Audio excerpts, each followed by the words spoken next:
In this video, I'm going to talk about how you can save the sounds that you've sampled into the Octatrack, and also how to name them. I sampled two sounds for something that I'm working on at the moment.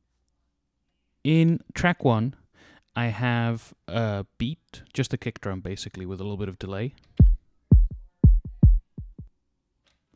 And in track 2, I have a bass line.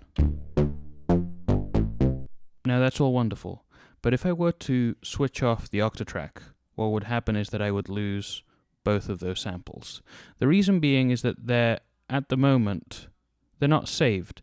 They're merely stored in the track recorder buffers for track 1 and track 2. And you have two choices to save sounds. The first option is from the recording setup. So to get to the recording setup, you press Function and Record. And then to save the sound that has been just recorded, you can press Function and Bank. And you see a menu appears.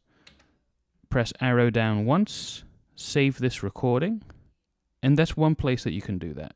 And that's great if you've just captured a sample and you want to get it saved before doing anything else. So let's do that for the kick drum because I'm very happy with it already.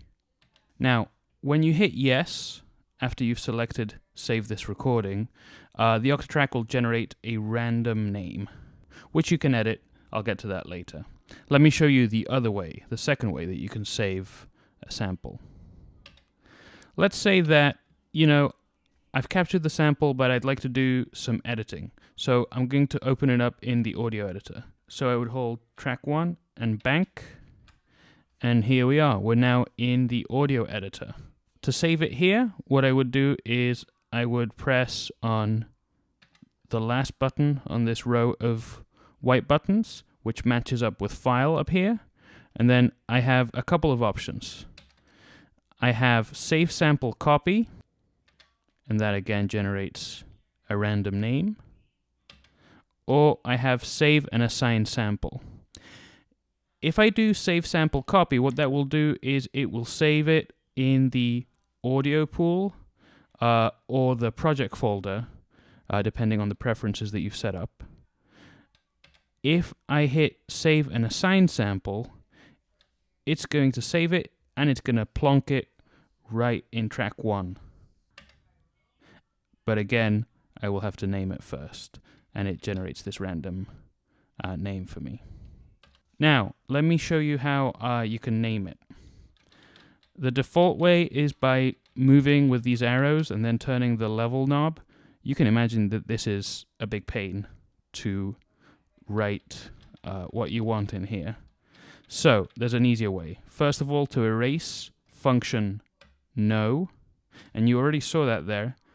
Once you hit function, this keyboard appears, and then with the arrow keys, you can select the letters that you want. So I'm going to call this, let's see, beat.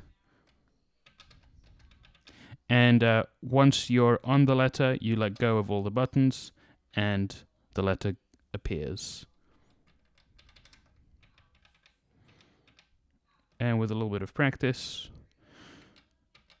it is not as much of a pain, and definitely not as much of a pain as using the level knob.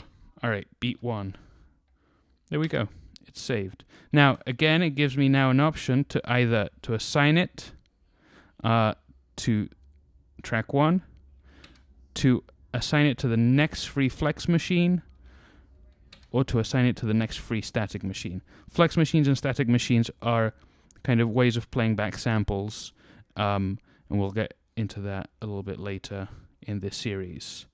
But for right now, what I'm going to do is I'm going to assign to self. There we go. So it's already assigned now. And you can see in the display, it shows the name of the sample that is now assigned.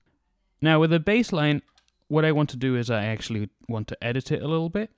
So what I'm going to do is I'm going to hit track 2 and bank, which takes me into the audio editor. Okay, so here as we've seen in the previous videos, I could slice the sample up, I could trim it, I could add, I could change various settings, tempo, and so on, and then I could save it. So let's imagine that I've done a few of those things, and now what I would do is I would save sample copy, and unlike the first track where I automatically assigned the beat 1 sample to track 1, here I'm going to save sample copy. Again, the same naming menu, so function no to erase, and then I'm going to call this base 1, very imaginative.